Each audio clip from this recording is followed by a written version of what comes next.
नमस्कार साथियों, NGKB YouTube platform में आपका स्वागत है। साथियों, आपके लिए लेके आया हूँ शिक्षण अभिरुचि के महत्वपूर्ण प्रश्न। शुरू करते हैं आज की क्लास। अगर आप चैनल पर नए हैं तो चैनल को सब्सक्राइब करना, बेल आइकन को अवश्य दबाना, जिससे कि क्लास का हर नोटिफिकेशन आपके पास पहुँच सके और आप लाभ उठा सकें। ठीक है साथियों, अगर वीडियो अच्छा लगे, क्लास अच्छी लगे, ट्यूशन अच्छे लगे तो लाइक करना, शेयर करना और कमेंट्स बॉक्स में कमेंट्स अवश्य करना। ठीक है साथियों, शुरू करते हैं आज की क्लास। निम्नलिखित में से कौन सी न्यूनतम प्रभावी विधि या तकनीकी है?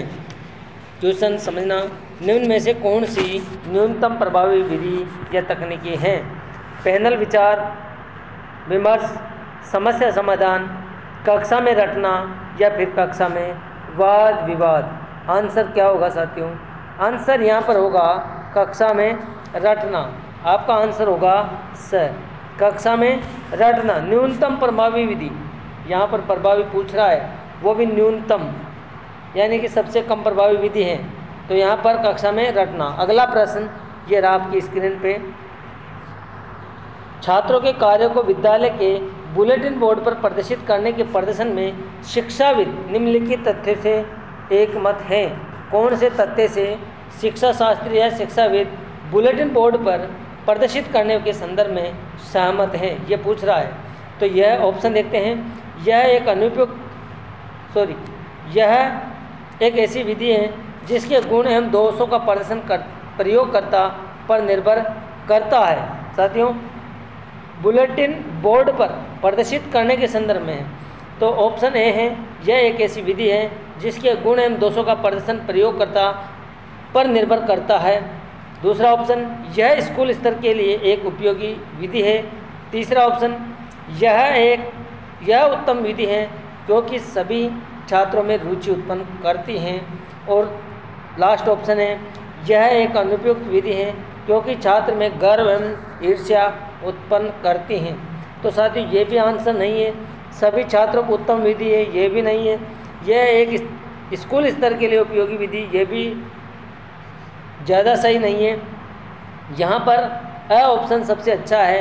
यह एक ऐसी विधि है जिसके गुण व दोष प्रदर्शन प्रयोगकर्ता पर निर्भर करता है। वो प्रयोगकर्ता शिक्षक किस तरीके से इसका उपयोग करता है, तो आपका आंसर होगा अ ऑप्शन। ठीक है, अगला प्रश्न ये रहा आपकी स्क्रीन पर। जब कभी बुलेटिन बोर्ड का प्रयोग करें तो सदैव ध्यान रखें। किस बात का ध्यान रखना चाहिए एक शिक्षक को बुलेटिन बोर्ड का प्रयोग करते समय? इसकी देखभाल के लिए एक छात्र कमेटी का निर्माण किया जाए, इस पर प्रदर्शित की जाने वाली सामग्री पर ठीक ठाक विचार विमर्श किया जाए, प्रत्येक दिन नया प्रदर्शन किया जाए, या एक प्रदर्शन के कई पक्ष होते हैं।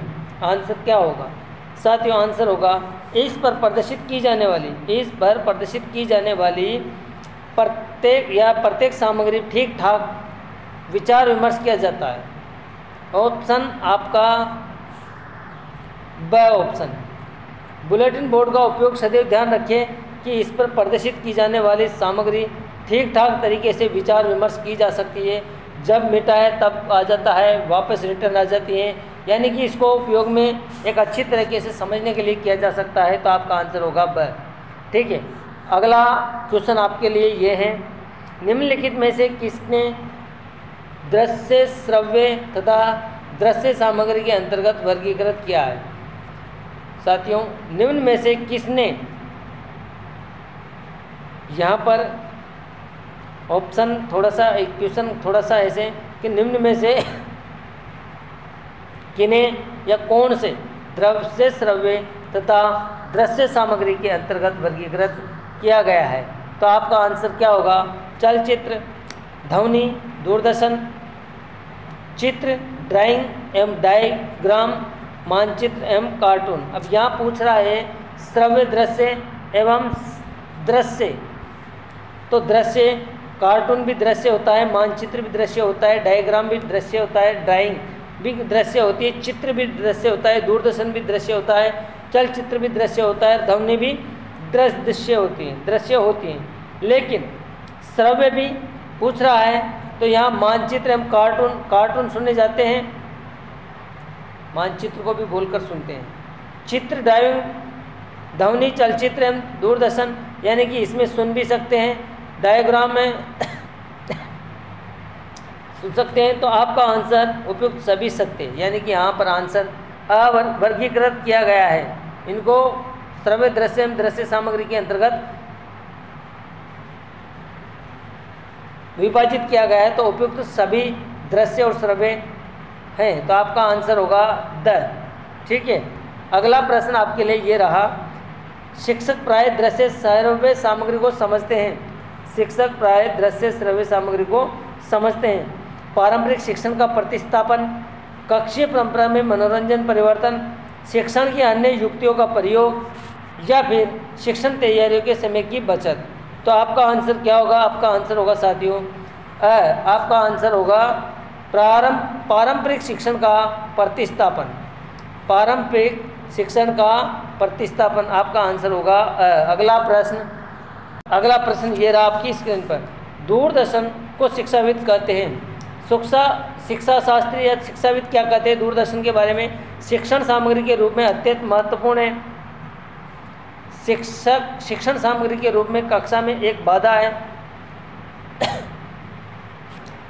कक्षा में शिक्षण के लिए अनुपयुक्त हैं या कभी कभी कक्षा के लिए उपयोगी है। तो शिक्षा शास्त्रियों दूरदर्शन के बारे में कहते हैं कि कक्षा में शिक्षण के लिए पूर्ण अनुपयुक्त हैं, उपयुक्त नहीं है, यानी कि उचित नहीं होगा। तो आपका आंसर होगा स। ठीक है, अगला प्रश्न आपके लिए ये रहा स्क्रीन पर। निम्नलिखित में से कौन सर्वश्रेष्ठ सहायक सामग्री है जिन्हें पाठ्य पुस्तक सहायक सामग्री के रूप में प्रयुक्त किया जाता है? पाठ्य सहायक सामग्री के रूप में प्रयुक्त किया जाता है। चलचित्र, प्रोजेक्टर, गृह कार्य, कौशलात्मक कार्य संबंधी कालांश, बुलेटिन बोर्ड। तो आपका आंसर क्या होगा? सर्वश्रेष्ठ सहायक सामग्री जिन्हें पाठ्य पुस्तक सहायक सामग्री के रूप में प्रयुक्त किया जाता है वो है गृह कार्य। आपका आंसर होगा ब। क्या होगा? आपका आंसर ब। अगला प्रश्न ये रहा आपकी स्क्रीन पर। शिक्षक द्वारा पाठ्य पुस्तकों के प्रयोग का प्रमुख उद्देश्य होना चाहिए। क्या उद्देश्य होना चाहिए शिक्षकों का पाठ्य पुस्तक के प्रयोग में? शिक्षण को केंद्रित करने वाली विषय सामग्री के रूप में, छात्रों को पुस्तक में लिखे तथ्यों के समझाने के रूप में, छात्रों के वाचन स्तर को ऊंचा करने के रूप में, या शिक्षक द्वारा व्याख्यान कम करने के रूप में? आपका आंसर क्या होगा? आपका आंसर साथियों यहाँ होगा शिक्षक द्वारा व्याख्यान कम करने के रूप में। आपका आंसर द होगा। अगला प्रश्न ये रहा आपकी स्क्रीन पर। छात्रों को जब प्रोजेक्ट प्रदान किया जाए तो ध्यान रखना चाहिए। जब छात्रों को प्रोजेक्ट प्रदान किया जाए तो क्या ध्यान रखना चाहिए? ऑप्शन आपके इसमें छात्रों द्वारा अपने ग्रेड सुधार की भावना विकसित हो, माता पिता की इच्छा अनुसार प्रोजेक्ट वितरण किया जाए, सभी छात्रों में चक्रीय उत्तरदायित्व सौंपा जाए, या फिर छात्रों की रुचि एवं आवश्यकताओं को ध्यान में रखा जाए। तो आपका आंसर द होगा साथियों। आपका आंसर द होगा, छात्रों की रुचि एवं आवश्यकताओं को ध्यान में रखा जाए। अगला प्रश्न ये रहा आपकी स्क्रीन पर। छात्र शिक्षक योजना निर्माण में छात्रों द्वारा निर्धारित किया जाना चाहिए। जो छात्र शिक्षक योजना है साथियों, छात्र शिक्षक योजना यानी कि दोनों की योजना निर्माण के द्वारा निर्धारित किया जाना चाहिए। क्या निर्धारित किया जाना चाहिए? अध्ययन क्षेत्र को, अध्ययन लक्ष्य को, उन क्रियाओं का जिनसे लक्ष्य प्राप्ति संभव हो, उन क्रियाओं का जिनसे लक्ष्य प्राप्ति संभव हो, और उपयुक्त सभी। शिक्षक छात्र योजना निर्माण में छात्रों के द्वारा निर्धारित किया जाना चाहिए उन क्रियाओं को जिनसे लक्ष्य प्राप्ति की संभव हो। आपका आंसर स आंसर होगा साथियों। ठीक है, आपका आंसर क्या होगा? स। अगला प्रश्न ये रहा। अगला प्रश्न आपके स्क्रीन पर। फील्ड टिप्स के आयोजन में शिक्षक को ध्यान देना चाहिए। फील्ड टिप्स के आयोजन में शिक्षक को ध्यान देना चाहिए। क्या ध्यान देना चाहिए? शिक्षक को सभी माता पिता से पूर्व आज्ञा पत्र प्राप्त कर लेना चाहिए। छात्रों की बार बार उपस्थिति लेना समय का दुरुपयोग है। सही बात है भाई। छात्रों को स्वयं यातायात की व्यवस्था करनी चाहिए। ये संभव नहीं है। उपयुक्त में से सभी सत्य हैं, ये भी संभव नहीं है, क्योंकि ये दोनों गलत हैं। शिक्षक को सभी माता पिता से पूर्व आज्ञा पत्र प्राप्त कर लेना चाहिए। आपका आंसर होगा अ।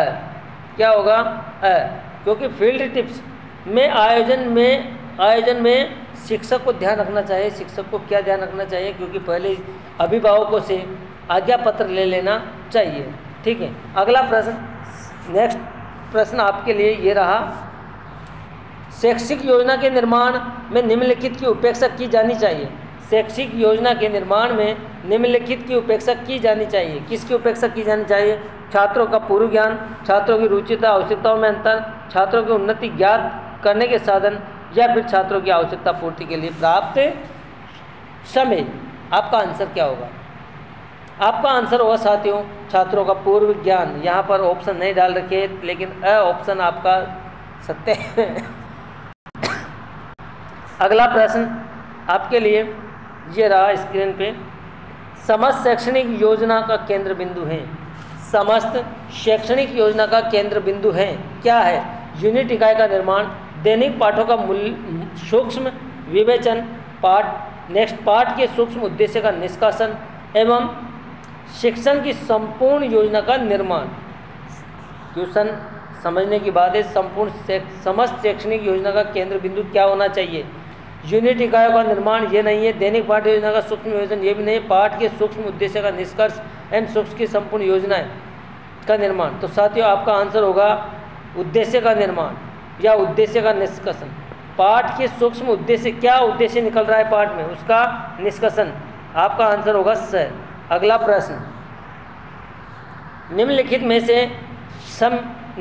में से समय क्रम के अनुसार शैक्षिक योजना निर्माण का अंतिम चरण कौन सा है? साथियों यहाँ पर पूछ रहा है कि शैक्षिक योजना जो होती है विद्यालय में, यानी कि जुलाई से शुरू होती है और अप्रैल तक चलती है, मई तक, तो उसमें लास्ट में जो योजना का अंतिम चरण है वो कौन सा है? दैनिक पाठों का सूक्ष्म विवेचन करना, बृहद यूनिट पाठ योजना का निर्माण करना, शिक्षण की संपूर्ण योजना का निर्माण करना, या फिर शिक्षण के उद्देश्यों का निर्धारण करना। आपका आंसर क्या होना चाहिए? एक बार क्वेश्चन समझते हैं। शैक्षणिक योजना निर्माण का अंतिम चरण कौन सा है? अंतिम चरण कौन सा होता है? सूक्ष्म विवेचन नहीं हो सकता, बृहद यूनिट पाठ योजना का निर्माण ये भी नहीं है, शिक्षण की संपूर्ण योजना का निर्माण ये शुरुआत में कर लिया जाता है, शिक्षण के उद्देश्यों का निर्धारण। साथियों शिक्षण के उद्देश्य क्या है उनका निर्धारण करके मूल्यांकन होता है। तो आपका अंतिम आंसर क्या होगा? आपका अंतिम आंसर या अंतिम चरण होगा शिक्षण के उद्देश्य का निर्धारण है मूल्यांकन। तो आपका द आंसर होगा। अगला प्रश्न ये रहा आपकी स्क्रीन पे, शिक्षक द्वारा या शिक्षक छात्र सहभागिता के आधार पर शिक्षण कार्य योजना के निर्माण का सर्वाधिक दुर्बल पक्ष हैं। क्वेश्चन एक बार फिर समझते हैं। शिक्षक छात्र सहभागिता यानी शिक्षक और छात्र की सहभागिता के आधार पर शिक्षण कार्य योजनाओं के निर्माण का सर्वाधिक, शिक्षण कार्य की जो योजना चल रही है उसके निर्माण का सर्वाधिक दुर्बल पक्ष है। सबसे कमजोर पक्ष क्या है? यह शिक्षण छात्र के मध्य शिक्षण पाठों संबंधी अनेक विवादों को जन्म देता है। यह शिक्षक को अपने मौलिकताओं के प्रदर्शन का सुअवसर प्रदान करता है। यह प्राय निम्न स्तरीय अधिगम अनुभव को प्रेरित करता है। यह शिक्षक के महत्व को गौण कर देता है। आपका आंसर क्या होगा? यह आंसर होगा आपका, यह शिक्षक को अपने मौलिकताओं के प्रदर्शन पर या प्रदर्शन का सुअवसर प्रदान करता है। आपका आंसर ब होगा। आपका आंसर ब होगा। अगला प्रश्न ये रहा आपकी स्क्रीन पे, एक शिक्षण कार्य योजना को सर्वोत्तम ढंग से निम्नलिखित रूप से परिभाषित किया जाता है।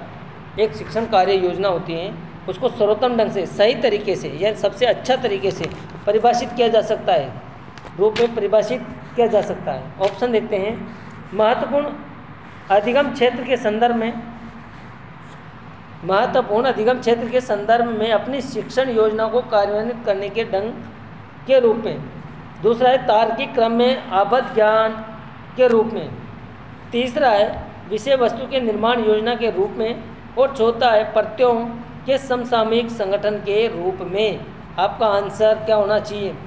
शिक्षण कार्य योजना में सर्वोत्तम ढंग से प्रस्तुत किया जाता है, परिभाषित किया जाता है, तो ये आपका आंसर होगा महत्वपूर्ण अधिगम क्षेत्र के संदर्भ में अपनी शिक्षण योजना को कार्यान्वित करने के ढंग के रूप में।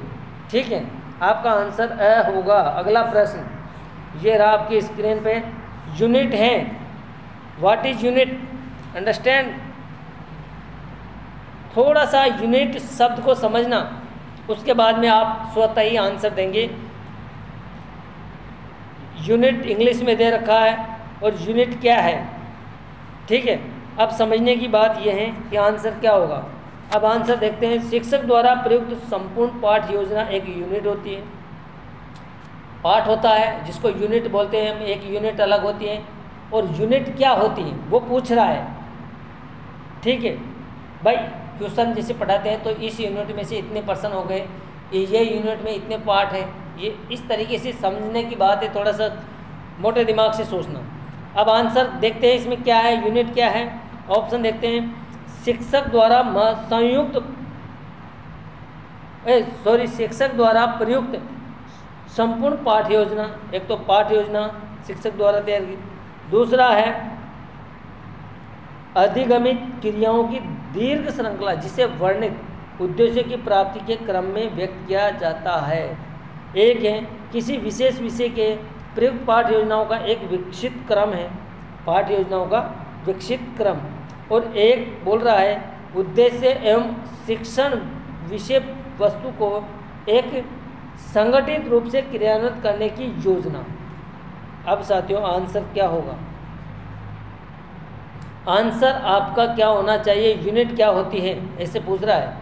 तो यूनिट होती है साथियों, मैं बता रहा हूँ कि आंसर आपका ब होगा। अधिगमित क्रियाओं की दीर्घ श्रृंखला जिसे वर्णित उद्देश्य की प्राप्ति के क्रम में व्यक्त किया जाता है यूनिट कहलाती हैं। आपका आंसर ब होगा। अगला प्रश्न ये रहा आपकी स्क्रीन पे। शिक्षक द्वारा निर्मित यूनिट योजना तथा छात्रों द्वारा अधिगमित पाठ यूनिट में जो संबंध होगा उन्हें निम्नलिखित रूप से अधिगमित अभिव्यक्त किया जा सकता है। क्या किया जाता है, अभिव्यक्त किया जा सकता है। जैसे विशेष योजना निर्माण की विधि से अवगत होने के लिए पाक शास्त्र कला की पुस्तक, जैसे यात्रा योजना निर्माण के लिए सड़क मानचित्र का प्रयोग, जैसे किसी अध्याय के अध्ययन के लिए पाठ्य पुस्तक, जैसे किसी पुस्तक के सार को जानने के लिए उसमें दी गई सार ग्रंथि सूची का प्रयोग।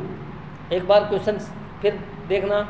शिक्षक द्वारा निर्मित, एक शिक्षक के द्वारा जो निर्मित यूनिट योजना, जो मैं पहले यूनिट बताया था कि अधिगमित क्रियाओं की दीर्घ श्रृंखला जिसे वर्णित उद्देश्य की प्राप्ति के लिए, यानी कि उद्देश्य प्राप्ति के लिए एक कुछ पाठों का समायोजन करके एक श्रृंखला तैयार की जाती है, उसे यूनिट कहते हैं। और यूनिट यहाँ पूछ रहे हैं कि शिक्षक द्वारा तैयार की गई यूनिट योजना जो छात्र द्वारा अधिगमित पाठ्य यूनिट में जो संग होगा उसे निम्नलिखित रूप से अभिव्यक्त किस रूप में अभिव्यक्त या प्रकट किया जाएगा, ठीक है। तो यहाँ पर ऑप्शन देख रहे हैं। जैसे विशेष भोजन निर्माण की विधि में अगर भोजन निर्माण किया जाता है और उसमें जिस विधि का प्रयोग किया जाता है, पाक शास्त्र कला विधि की पुस्तक का प्रयोग किया जाता है, उसी प्रकार यात्रा के दौरान या यात्रा योजना निर्माण के समय सड़क मानचित्र का प्रयोग किया जाता है। जैसे किसी अध्याय के अध्ययन के लिए पाठ्य पुस्तक का प्रयोग किया जाता है, जैसे किसी पुस्तक के सार को जानने के लिए उसमें दी गई सार ग्रंथि का प्रयोग किया जाता है। आपका आंसर क्या होगा, आपका साथियों आंसर होगा जैसे यात्रा के दौरान सड़क या यात्रा करने के लिए जो योजना निर्माण की जाती है या योजना तैयार की जाती है उसमें सड़क मानचित्र का प्रयोग किया जाता है। तो आपका आंसर होगा ब। उसी प्रकार इसमें इसी प्रकार अभिव्यक्त किया जाएगा पाठ्य यूनिट में, ठीक है। अगला प्रश्न आपके लिए ये रहा। एक शिक्षक इकाई, यहाँ शिक्षण होना चाहिए, शिक्षक इकाई नहीं होती है, शिक्षण होना चाहिए।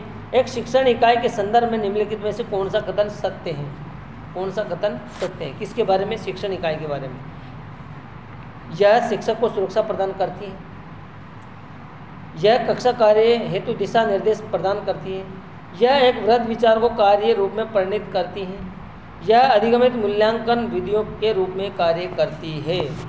आपका आंसर क्या होगा साथियों, आंसर होगा शिक्षण इकाई के संदर्भ में योजना सत्य है। तो यहाँ पर यह सुरक्षा शिक्षक को सुरक्षा प्रदान करती है। आपका आंसर अ होगा। अगला प्रश्न ये रहा। अगला प्रश्न एक शिक्षक नवीन पाठ इकाई की शिक्षण योजना में निम्नलिखित तथ्य पर विचार करता है। एक शिक्षक होता है और आपके नवीन पाठ योजना होती है, और पाठ योजना की जो शिक्षण योजना होती है यानी कि पाठ की इकाई होती है, और उसके लिए जो शिक्षक योजना तरीके से पढ़ाता है उसमें निम्नलिखित तथ्य पर विचार करता है। किस तथ्य पर विचार करता है, ये किस तरीके पे, तो यहाँ देखते हैं ऑप्शन। यह पाठ इकाई की एक रूपरेखा तैयार कर लेता है तथा शेष कार्य वह शिक्षण के दौरान स्वतः विकसित करता है। नंबर 1, वह केवल तात्कालिक योजना निर्मित कर लेता है, शेष योजना शिक्षक छात्र के पारस्परिक सहयोग से तैयार की जाती है। तीसरा, वह केवल पाठ्य इकाई के लिए अपेक्षित समय योजना का निर्माण करता है। शिक्षक पाठ इकाई का व्यापक सूक्ष्म विवेचन पूर्व में ही तैयार कर लेता है। आंसर क्या होगा? आंसर आपका साथियों समझना कि एक शिक्षक नवीन पाठ इकाई जिसका शिक्षण योजना तैयार करता है, उस तथ्य के बारे में यह है कि वह केवल तात्कालिक योजना निर्मित कर लेता है और शेष योजना शिक्षक छात्रों के पारस्परिक सहयोग से तैयार की जाती है। तो आपका आंसर होगा ब। आपका आंसर क्या होगा? ब।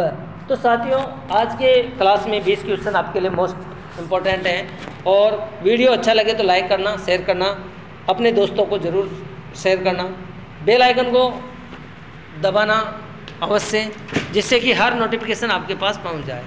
ठीक है साथियों, धन्यवाद। जय हिंद, जय भारत।